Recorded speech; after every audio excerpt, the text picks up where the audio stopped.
Hello मेरी YouTube family, कैसे आप लोग। आशा करते हैं हमारे सभी साथी बहुत अच्छे होंगे और अपनी पढ़ाई भी बहुत अच्छे से आप लोग कर रहे होंगे। आज की जो हमारी क्लास होने वाली है आप लोग के लिए बहुत ही महत्वपूर्ण क्लास होगी, तो सभी साथी से निवेदन है वीडियो को फुल वॉच करेंगे, कोई भी साथी स्किप नहीं करेगा वीडियो, ठीक है। आप लोग क्वेश्चन को पढ़िए, आप लोग को खुद समझ में आ जाएगा कितना आप लोग के लिए महत्वपूर्ण ये क्लास होने वाली साथियों, ठीक है। बाकी जो हमारे चैनल पर अभी तक साथी नए हैं, चैनल सब्सक्राइब नहीं किए हैं, चैनल सब्सक्राइब जरूर कर लें, ठीक है।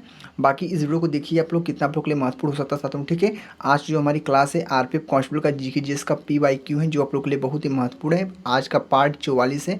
अभी तक आप लोग 1 से 43 पार्ट नहीं देखे तो हमारे प्लेलिस्ट में मिल जाएगा आप लोग के चैनल पे पूरे पार्ट, ठीक है। बाकी आप लोग अभी तक प्रैक्टिस सेट की वीडियो नहीं देखे तो पूरे 50 प्रैक्टिस हमारे चैनल पे प्लेलिस्ट में उपलब्ध है, उस वीडियो को देख लेना आप लोग, ठीक है। बाकी आप लोग अच्छे से तैयारी करते रहिए, मेहनत कीजिए साथियों आप लोग के लिए सिलेक्शन के लिए, ठीक। क्योंकि आप लोग को पता है एग्जाम भी आप लोग का बहुत नज़दीक आ चुका साथी, ठीक है। चलते हैं प्रश्नों को स्टार्ट करते हैं, टाइम वेस्ट ना करते हैं मित्र, ठीक है। आज जो हमारा प्रश्न आप लोग के लिए स्क्रीन पे आज का पहला प्रश्न है। पहला प्रश्न ने क्या पूछा आप लोग के लिए, कितना महत्वपूर्ण हो सकते हैं प्रश्न, आप लोग ध्यानपूर्वक से प्रश्नों को पढ़ना, ठीक है। प्रश्न पूछा है, सहकारी समितियों के गठन का अधिकार एक मौलिक अधिकार में प्रदान किया गया है, ठीक है। प्रश्न क्या बोला है, सहकारी समितियों के गठन का अधिकार जो है एक मौलिक अधिकार में प्रदान किया गया है। तो क्या हमारा ऑप्शन है 97वां संशोधन अधिनियम 2011, 45वां संशोधन अधिनियम 2018, 19वां संशोधन अधिनियम 2014, 16वां संशोधन अधिनियम 2009। तो साथ ही इस प्रश्न का आप लोग का आंसर बताइए कमेंट बॉक्स में, जिस विद्यार्थी को आ रहा है, ठीक है। बाकी तुक्का का प्रयोग कोई नहीं करेगा साथियों, ठीक है। मैं स्पेशल इस वीडियो के लिए नहीं बता रहा हूँ, किसी भी एग्जाम देते हैं जिसमें निगेटिव मार्किंग हो, ठीक है, निगेटिव मार्किंग हो उसमें आप लोग तुक्का नहीं मारना मेरे भाई, ठीक है। जिसमें निगेटिव मार्किंग ना हो उसमें तुक्का आप लोग झाड़ के मारिए, ठीक है, उसमें कोई प्रॉब्लम नहीं होने, ठीक है। क्योंकि आप लोग को पता है आरपीएफ कांस्टेबल में चाहे एसआई की एग्जाम दे चाहे कांस्टेबल की एग्जाम दे, -1/3 की निगेटिव मार्किंग है, ठीक है। चलते हम स्टार्ट करते हैं। इस प्रश्न का आंसर आप लोग का हो जाएगा ए वाला, ठीक है, 97वां संशोधन अधिनियम 2011। तो कितने मेरे प्रिय साथियों का आंसर सही था वो कमेंट करेंगे, ठीक है। मिलते हैं अगले अगले क्वेश्चन की ओर। अगला क्वेश्चन हमारा कौन सा आप लोग के लिए स्क्रीन पे है, आज का हमारा दूसरा प्रश्न साथियों, ठीक है। बहुत महत्वपूर्ण प्रश्न है, सभी प्रश्नों को अपने नोटबुक में नोट जरूर करना चाहता हूँ, ठीक है। और आप बता दें यह PYQ है, और आप लोग को मैंने कई वीडियो में बताया थे PYQ को हल करने से क्या होता है। आप ही लोग बताइए, अगर PYQ क्वेश्चन को हल करते हैं तो आप लोग को तरीका पहले से पता चल जाएगा किस प्रकार से प्रश्न पूछे जाते हैं आप लोग के एग्जाम में, किस टॉपिक से पूछे जाते हैं, कहाँ से उठाकर प्रश्न पूछे जाते हैं साथियों, ठीक है। ये सब टॉपिक्स टिप्स आप लोग को पहले ही मिल जाएगा, ठीक है। इसीलिए बोलते हैं PYQ को फॉलो कीजिए, जितना हो सके PYQ को देखिए, ठीक है। उसके बाद प्रैक्टिस सेट को हल कीजिए साथियों, ठीक है। और जिस प्रकार से मैं बता रहा हूँ समझा रहा हूँ उस प्रकार से आप लोगों को कोई नहीं बताएगा, ठीक है। ध्यान रखना आप लोग, ठीक है। क्योंकि जब मैं जितने भी प्रश्न बताता हूँ सभी PYQ बताता हूँ, आप लोग के लिए बहुत ही ज़्यादा महत्वपूर्ण होता है साथियों, ठीक है। तो प्रश्नों को बहुत ध्यानपूर्वक से पढ़ना है। आज दूसरा प्रश्न बोला है, निम्नलिखित में से कौन सा सर्वाधिक विद्युत ऋणात्मक इलेक्ट्रॉन इलेक्ट्रॉन इलेक्ट्रॉन नेगेटिव तत्व है, ठीक है, इलेक्ट्रॉन नेगेटिव तत्व है। तो साथ ही इस प्रश्न का आंसर क्या हो सकता है आप लोग का, क्लोरीन है, आयोडीन है, ब्रोमीन है, क्लोरीन है, ठीक है। क्लोरीन, आयोडीन, ब्रोमीन और फ्लोरीन है। फ्लोरीन रहेगा साथ ही यहाँ पे फ्लोरीन रहेगा, ठीक है। यहाँ पे गलत हो गया, फ्लोरीन रहेगा, ठीक है, ये बात ध्यान रखना। तो इस प्रश्न का जो हमारा राइट आंसर होगा आप लोग का हो जाएगा क्लोरीन हो जाएगा, ठीक है। यानी ऑप्शन नंबर ई, ठीक है। क्या होगा, क्लोरीन आप लोग का इस प्रश्न का साथी हमारा राइट आंसर हो जाएगा। तो सभी साथी हमारे अच्छे से क्लियर हो चुके हैं, option number E is the correct answer, ठीक है। तो नोट जरूर करना आप लोग के लिए, क्योंकि बहुत ही स्पेशल आज की क्लास होने वाली है आप लोग के लिए, ठीक है। चलते हैं अगले नेक्स्ट वीडियो की ओर, ठीक है। अगले प्रश्न को पढ़ते हैं। अगला प्रश्न मित्र हमारा कौन सा, आज का हमारा तीसरा प्रश्न बोला है, भारत की नियंत्रक और महालेखा परीक्षक से संबंधित भारतीय संविधान का अनुच्छेद है। साथ ही हमारा पॉलिटी का प्रश्न पूछा है, ठीक है। अभी तक आप लोग वह वीडियो नहीं देखें जो हमारा महामैराथन क्लास था आप लोग का, 1 घंटे की पूरी महामैराथन क्लास जो आप लोग के लिए बहुत ही महत्वपूर्ण क्लास है, साथ में उसे बहुत ही महत्वपूर्ण हमने क्वेश्चन को ऐड किया था, ठीक है। उस वीडियो को अच्छे से पढ़ना आप लोग, ठीक है। जाइए आप लोग प्ले लिस्ट में मिल जाएगा साथ ही वो वीडियो, ठीक है। चैनल पे भी उपलब्ध है महामैराथन क्लास, ठीक है। उसको जरूर से देखना आप लोग, ठीक है, क्योंकि आप लोग के लिए बहुत ज़्यादा महत्वपूर्ण क्लास थी, ठीक है।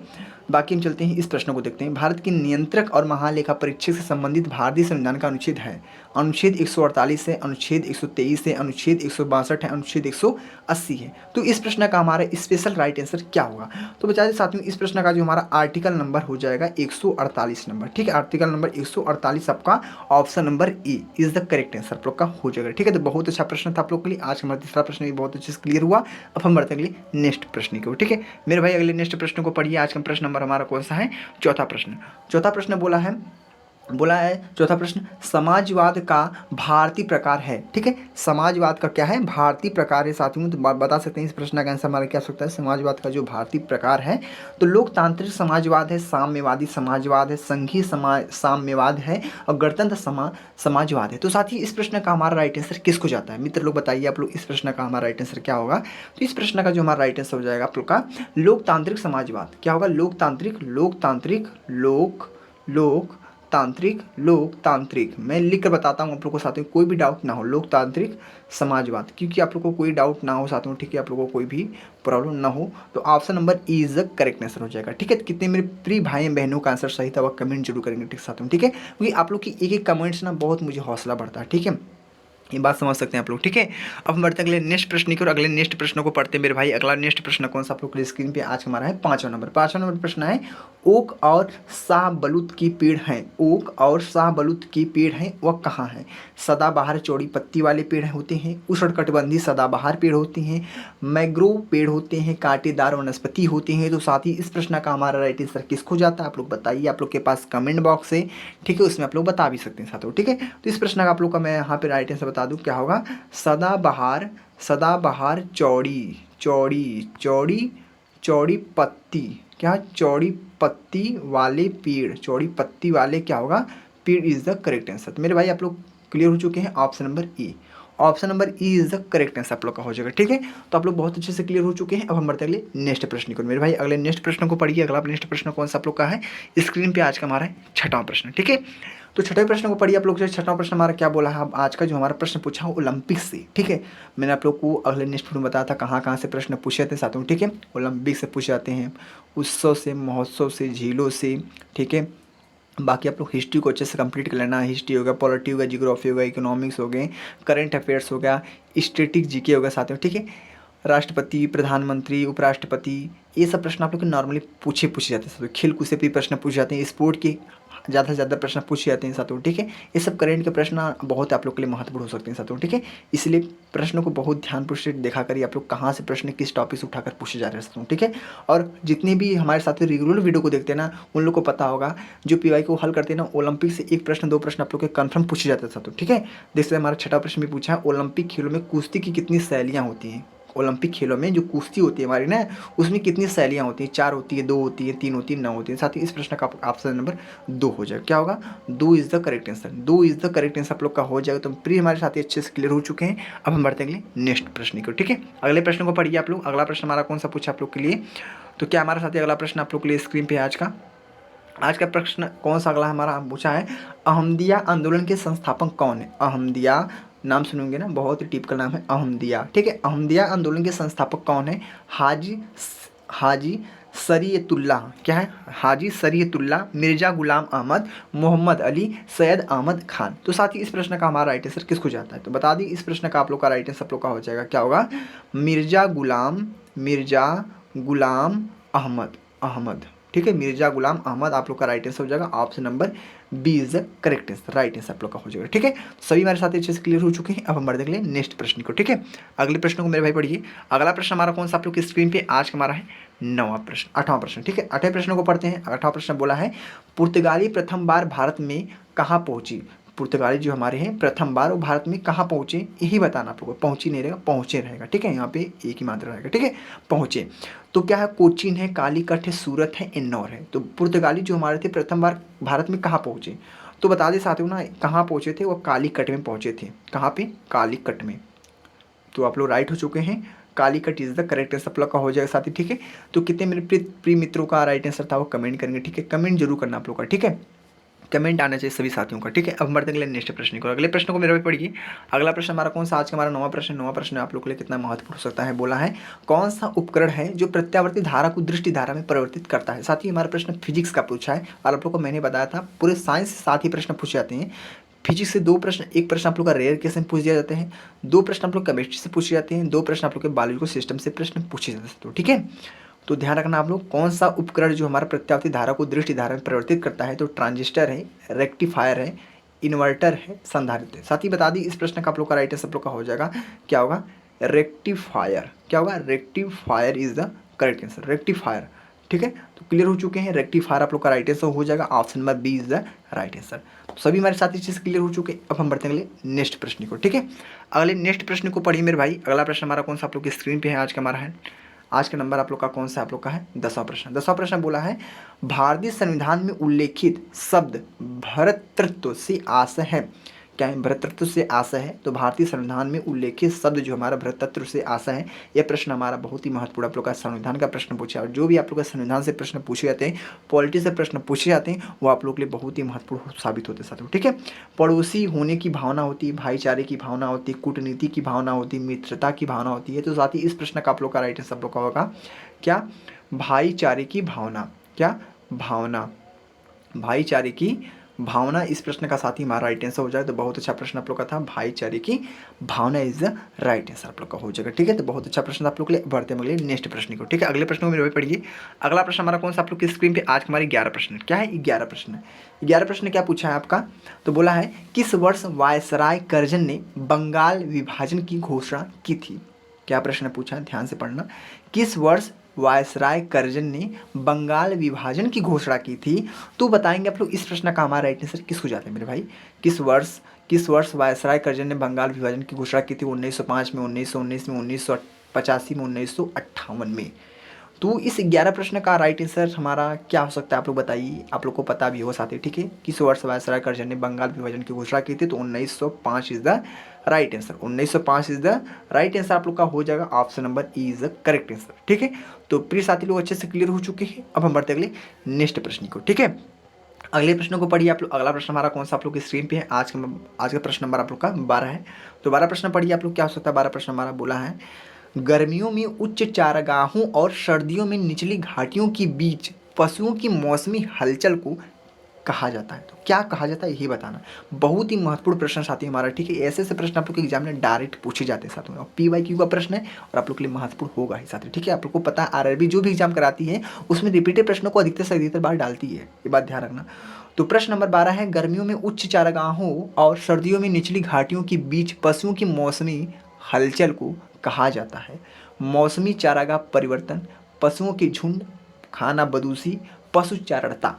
तो इस प्रश्न का आप लोग का राइट आंसर क्या इसको जाता है साथियों, मौसमी चारागाह। क्या है, मौसमी चारागाह, चारागाह परिवर्तन।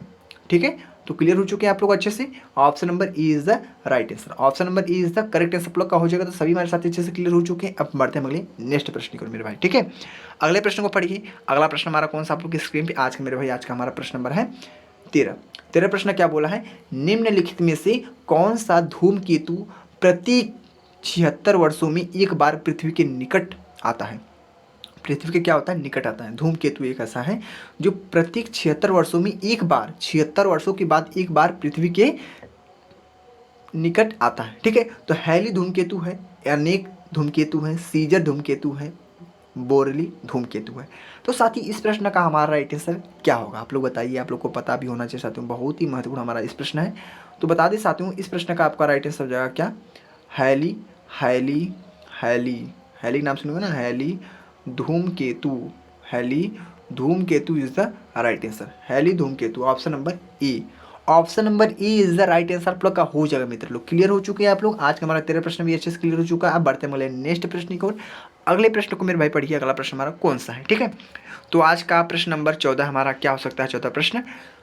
14 प्रश्न बोला है निम्नलिखित में से किस झील को एकमात्र तैरती झील भी कहा जाता है। साथियों हमारे झीलों से प्रश्न पूछा भी, आपको बताया था हम झील से भी प्रश्न पूछे जाते हैं आप लोग को। तो झील से प्रश्न पूछ दिए जाते हैं, मुद्राएं से प्रश्न पूछ दिया जाता है। ठीक है, ये सब प्रश्न आप लोग की इंपॉर्टेंट होते हैं मेरे भाई। ठीक है, याद कर लेना आप लोग। तो बोला है निम्नलिखित में से किस झील को एकमात्र तैरती झील भी कहा जाता है। जितने भी झील के नाम है सभी को याद कर लीजिए आप लोग, ठीक है। क्योंकि एक प्रश्न आप लोग का वहाँ पे 100% 100% आप लोग गारंटी देता हूँ प्रश्न आएगा झील से प्रश्न, ठीक है। तो निम्नलिखित में से किस झील को एकमात्र तैरती झील भी कहा जाता है। तो लोकटक झील है, पुष्कर झील है, चिल्का झील है, खजियार झील है। तो साथ ही ये प्रश्न मैंने करवाया था शायद, बताइए आप लोग कमेंट बॉक्स में करवाया था कि नहीं। तो क्या होगा, लोकटक झील, लोकटक झील, ठीक है। तो नाम सुनोगे लोकटक का, लोकटक झील इज द राइट आंसर। आप लोग का option number E is the correct answer हो जाएगा। तो सभी मेरे साथ अच्छे से क्लियर हो चुके हैं मेरे भाई। अब हम बढ़ते अगले नेक्स्ट प्रश्न को, ठीक है। अगले प्रश्न को पढ़िए आप लोग, अगले प्रश्न को पढ़िए। अगला प्रश्न हमारा कौन सा आप लोग, ठीक है। सभी प्रश्न का जितना हो सके ना, अपना आशा है ना, वो उत्तर बताने की कोशिश कीजिए आप लोग, ठीक है। क्योंकि आप लोग का एग्ज़ाम बहुत ही करीब आ चुका है। एसआई का एग्ज़ाम आप लोग का स्टार्ट होने वाला है 2 दिसंबर से ही, आप लोग को पता है। बाकी 10 दिन में आप लोग का जो भी 7 दिन, 5 दिन, 1 हफ्ता जो भी लगेगा आप लोग का, वहाँ पे क्लियर हो जाएगा पूरा एग्ज़ाम। और जो हमारे विद्यार्थी कमेंट करते हैं सर कांस्टेबल का एग्ज़ाम कब होगा, तो कांस्टेबल का एग्ज़ाम मेरे भाई ना दिसंबर के लास्ट में हो सकता है या तो जनवरी में हो सकता है, ये बात क्लियर कर लेना। बाकी आप लोग मेहनत तैयारी अच्छे से कीजिए, आप लोग का सिलेक्शन हो जाए, बस यही दुआ करूँगा मैं, ठीक है। बस और कुछ नहीं चाहता हूँ, जो बता रहा हूँ बस उन्हीं को फोकस कीजिए, बाकी और चीज़ों को करने की ज़रूरत नहीं है आप लोग को, ठीक है। मैंने आप लोग को बस मात्र 3 चीज़ें बताए थे, प्रैक्टिस सेट, मॉक टेस्ट और आप लोग को पीवाई की भी फोकस करना, मात्र 3 चीज़। अगर आप लोग का सिलेबस कंप्लीट हो गया तो मेरे साथ जुड़ जाइए, आप लोग का सिलेक्शन दिला कर रहूँगा आपकी बात, ठीक है। तो प्रश्न नंबर 15 है, निम्नलिखित में से कौन सा 7 वर्ष और उससे अधिक आयु वर्ग में साक्षर जनसंख्या की अनुपात को मापता है। तो निम्नलिखित में से कौन सा 7 वर्ष और उससे अधिक आयु वर्ग में साक्षर जनसंख्या की अनुपात को मापता है। तो साक्षरता दर है, जन्म दर है, शिक्षा की दर है, जनसंख्या वृद्धि दर। तो साथ ही इस प्रश्न का हमारा राइट आंसर किसको जाता है मेरे भाई, बताइए। इस प्रश्न का राइट आंसर आप लोग का हो जाएगा, क्या होगा, साक्षरता दर, क्या होगा, साक्षरता दर इज द राइट आंसर, साक्षरता दर इज द राइट आंसर आप लोग का हो जाएगा। 15 प्रश्न का राइट आंसर आप लोग का ए आंसर हो जाएगा, ठीक है। तो साथ ही क्लियर हो चुके हैं आप लोग, हमारा साक्षरता दर आप लोग का राइट आंसर हो जाएगा। अब हम बढ़ते हैं स्टेप बाय अगले नेक्स्ट प्रश्न को, ठीक है। अगले प्रश्न को पढ़िए आप लोग। अगला प्रश्न हमारा कौन सा आप लोग की स्क्रीन पे आज का हमारा है प्रश्न नंबर 16 प्रश्न बोला है हमारा। प्रश्न पूछा है, रहस्यमयी बरमूडा त्रिकोण निम्नलिखित में से किस महासागर में स्थित है। रहस्यमयी बरमूडा त्रिकोण निम्नलिखित में से किस महासागर में स्थित है, यही बताना आप लोग का। बहुत ही सिंपल ये प्रश्न आप लोग का है। तो हिंद महासागर, अंध अटलांटिक महासागर, आर्कटिक महासागर, प्रशांत महासागर।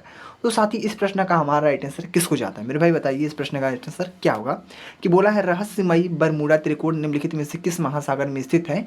तो इस जो हमारे प्रश्न का राइट आंसर का क्या होगा बता दें साथियों, अंध अटलांटिक, अटलांटिक महासागर, अंध अटलांटिक महासागर इज द राइट आंसर आप लोग का हो जाएगा। तो कितने मेरे प्रिय भाई बहनों का राइट आंसर था, अंध अटलांटिक महासागर, ठीक है। तो क्लियर हो चुके हैं आप लोग अच्छे से। अब हम बढ़ते हैं स्टेप बाय अगले नेक्स्ट प्रश्न को, ठीक है। अगले प्रश्न को पढ़िए आप लोग अच्छे से। अगला प्रश्न हमारा कौन सा पूछा मेरे भाई, आज का 17 प्रश्न नंबर है। 17 नंबर क्या है हमारा प्रश्न, पढ़िए आप लोग अच्छे से। तो इस प्रश्न का आंसर बताना आप लोग कमेंट बॉक्स में। उत्तर इस प्रश्न का बोला है, सुधारात्मक सार्वजनिक वितरण प्रणाली आरपीडीएस की शुरुआत वर्ष में की गई थी। सुधारात्मक सार्वजनिक वितरण प्रणाली आरपीडीएस की शुरुआत वर्ष में की गई थी। तो इस प्रश्न का हमारा राइट आंसर क्या होगा आप लोग बताइए। इंटरनल क्रिकेट एसोसिएशन है, इंटरनेशनल क्रिकेट काउंसिलिंग है, इंडियन क्लब काउंसिलिंग है, इंटरनेशनल क्लब क्रिकेट है। तो इस प्रश्न का हमारा राइट आंसर किसको जाता है। सुधारात्मक सार्वजनिक वितरण प्रणाली आरपीडीएस की शुरुआत वर्ष में की गई थी। तो इस प्रश्न का राइट आंसर हमारा हो जाएगा साथी, बहुत अच्छा प्रश्न आप लोग का है, इंटरनेशनल, क्या होगा, इंटरनेशनल, ध्यान से सुनना, बहुत अच्छा प्रश्न आप लोग का, इंटरनेशनल क्रिकेट काउंसिलिंग, क्या, क्रिकेट काउंसिलिंग, क्या, cricket counselling is the right answer, cricket counselling is the right answer. Option number B वाला आप लोग का राइट आंसर हो जाएगा। तो बहुत अच्छा प्रश्न था हमारा, आज का 17 नंबर भी आप लोग क्लियर कर लिए अच्छे से। आप लोग बताइए 1 से 17 नंबर तक पहुँच के क्या कोई प्रश्न में आप लोग को कोई भी डाउट मिला आप लोग को, ठीक है। किसी भी प्रश्न में कोई भी डाउट हो तो आप लोग पर्सनली पूछ सकते हैं मुझसे मित्र, ठीक है। बाकी हम चलते हैं अगले नेक्स्ट प्रश्न को, अगले प्रश्न को पढ़ते हैं। अगला प्रश्न हमारा कौन सा पूछा आप लोग की स्क्रीन पे बोर्ड पे है। आज का प्रश्न नंबर हमारा है 18 प्रश्न नंबर बोला है, 1859 के विद्रोह में जिसमें बंगाल की किसानों ने नील का उत्पादन करने में से इनकार कर दिया था, उसी के रूप में जाना जाता है। तो 1859 के विद्रोह में जिसमें बंगाल की किसानों ने नील का उत्पादन करने से इनकार कर दिया था, उसी के रूप में जाना जाता है। तो हरित विद्रोह है, नील विद्रोह है, लाल विद्रोह है, पीत विद्रोह है। तो इस प्रश्न का हमारा राइट आंसर किसको जाता है मित्र लोग, बताइए आप लोग। इस प्रश्न का राइट आंसर क्या होगा, हरित विद्रोह, नील विद्रोह, लाल विद्रोह, पीत विद्रोह। तो 1859 के विद्रोह में जिसमें बंगाल की किसानों ने नील का उत्पादन करने से इनकार कर दिया था, उसी के रूप में जाना जाता है। तो बता दें साथियों, इस प्रश्न का हमारा नील विद्रोह हो जाएगा, ठीक है, नील विद्रोह। तो साथियों ये प्रश्न आप लोग के लिए बहुत ही महत्वपूर्ण साथियों, ऐसे ऐसे प्रश्न आप लोग के ना नॉर्मल एग्जाम में पूछ दिए जाते हैं साथियों, ठीक है। और ज़्यादा हार्ड लेवल के प्रश्न तो पूछे नहीं जाते हैं आप लोग के कांस्टेबल एग्जाम में, ये बात ध्यान रखना, अपने दिल से निकाल देना कि नहीं ज़्यादा हार्ड प्रश्न पूछे जाएंगे साथियों, ऐसे नॉर्मली प्रश्न पूछे जाते हैं। और जितने भी प्रश्न बता रहा हूँ सभी पीवाईक्यू के प्रश्न आप लोग के लिए बहुत ही महत्वपूर्ण साबित हो सकते हैं साथियों, ठीक है। आप लोग सभी प्रश्नों को नोट जरूर करना, अपने याद भी कर लेना साथियों। और इसी वीडियो में हम लोग को पूरा प्रश्नों को रटवा देंगे साथियों, ठीक है, बात ध्यान रखना आप लोग, ठीक है। तो हम चलते हैं अगले नेक्स्ट प्रश्न को देखेंगे। अगला प्रश्न हमारा कौन सा आप लोग की स्क्रीन पे आज का हमारा 19 नंबर प्रश्न है। खेत में उगने वाले अवांछनीय पौधों को क्या कहा जाता है? खेत में जो हमारे उगते हैं अवांछनीय पौधे उसको क्या कहा जाता है? तना, खरपतवार, फसलें, पेड़। तो साथ ही इस प्रश्न का राइट आंसर आप लोग का हो जाएगा खरपतवार हो जाएगा। ठीक है, कितने मेरे प्रिय भाई बहनों का आंसर था खरपतवार। ठीक है, खरपतवार आप लोग का राइट आंसर हो जाएगा। तो बहुत अच्छा प्रश्न था हमारा। अब हम बढ़ते हैं अगले स्टेप बाय अगले नेक्स्ट प्रश्न की ओर। अगले प्रश्न को पढ़ते हैं। आज का प्रश्न नंबर आज का 20वां प्रश्न नंबर है। तो 20 प्रश्न नंबर क्या हो सकता है आप लोग के लिए, कितना महत्वपूर्ण हो सकता है? बाकी आप लोग इस प्रश्न को करने के बाद आप लोग को कमेंट में बताना आप लोग पूरे 20 प्रश्नों में से आप लोग कितना स्कोर किए मेरे भाई। ठीक है, बताना जरूर साथियों। ठीक है, इतना मेहनत आप लोग के लिए मैं कर रहा हूँ, तो आप भी मेरे लिए थोड़ी सी मेहनत कर सकते हैं। आप लोग कमेंट बता सकते हैं मेरा कितना क्वेश्चन सही कितना क्वेश्चन गलत है साथियों। ठीक है, आप लोग की तैयारी कितनी अच्छी से हो रही है आप लोग ध्यान रखना चाहिए साथियों। आप लोग बताइए PYQ को अच्छे से कर लेते हैं तो आप लोग समझ लीजिए आप लोग का सलेक्शन कोई नहीं रोक सकता मेरे भाई। ठीक है, क्योंकि बहुत से ऐसे साथी हैं जिसका कमेंट आता है प्यारा प्यारा, दिल खुश हो जाता है मेरे भाई देखने के बाद। ठीक है, तो इस प्रश्न का आंसर बताइए। प्रश्न हमारा पॉलिटिकल प्रश्न पूछा है। मौलिक अधिकारों के संविधान में विशेषताओं को लिया गया है। मौलिक अधिकारों के संविधान में विशेषताओं को लिया गया है। तो ब्रिटिश संविधान है, संयुक्त राज्य अमेरिका का संविधान है, तो साथ ही और दो ऑप्शन है आप लोग, कनाडा का संविधान है, रूसी संविधान है। तो साथ ही इस प्रश्न का हमारा राइट आंसर क्या होगा? इस प्रश्न का जो हमारा राइट आंसर हो जाएगा साथियों बता देना। 20वां ऑप्शन 20वें प्रश्न का राइट आंसर बी हो जाएगा, संयुक्त राज्य अमेरिका का संविधान आप लोग का। ठीक है, तो क्लियर हो चुके मेरे भाई। आप लोग देख सकते हैं हमारा 20 प्रश्न भी बहुत अच्छे से हमने क्लियर कर लिया साथियों। ठीक है, एक वीडियो में 20 प्रश्न आप लोग के बहुत है, इसलिए बोलता हूँ कम पढ़ो लेकिन ठोस पढ़ो। जो आप एग्जाम के लिए इंपॉर्टेंट है, जो महत्वपूर्ण हो उसी को पढ़ो साथी। ठीक है, तो समझ गए अच्छे से। ठीक है, पूरा सब कुछ क्लियर हो चुका है साथी। ठीक है, अगले नेक्स्ट पार्ट में जल्दी मिलेंगे आप लोग को। ठीक है, आज का हमारा जो प्रश्न नंबर पार्ट नंबर था आज का 44 पार्ट नंबर था। ठीक है, आज का पार्ट नंबर 44 था। जल्द 45 पार्ट में मिलेंगे। बस आप लोग का प्यार दुलार सपोर्ट ऐसे बने रहे हमारे ऊपर। ठीक है, तो मिलते हैं अगले नेक्स्ट वीडियो में। जय हिंद, जय भारत, वंदे मातरम।